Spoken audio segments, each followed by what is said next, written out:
Good morning, everyone.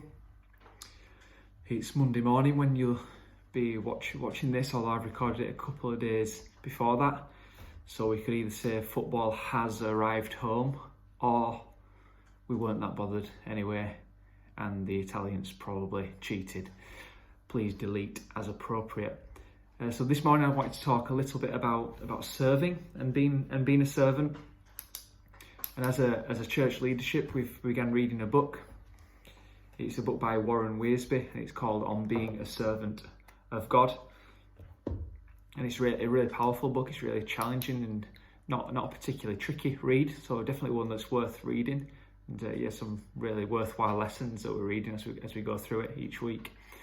And one thing that stuck out to me when we read it fairly recently was something that I've often thought about on many occasions, that there's a lot of people that I look at when I'm at work, or just people that I generally see around that I know are not Christians to my knowledge anyway. And I see that the work that they do in terms of volunteering, in terms of the time they give, or maybe how they give to charities, and how they're so willing to help others. And generally what you'd probably see as a good person. Then I sometimes look at myself and I come to the conclusion that maybe they're probably a better person than I am. And probably do more maybe than I do.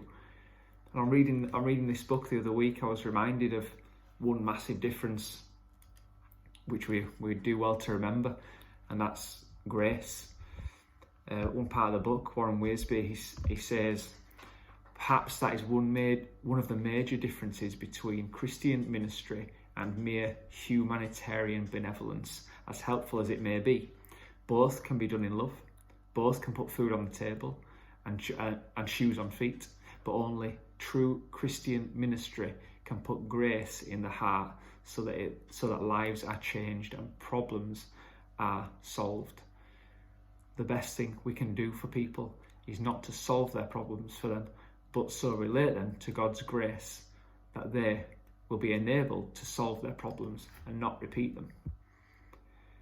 So this hopefully it'll make us think twice about our heart when we are serving.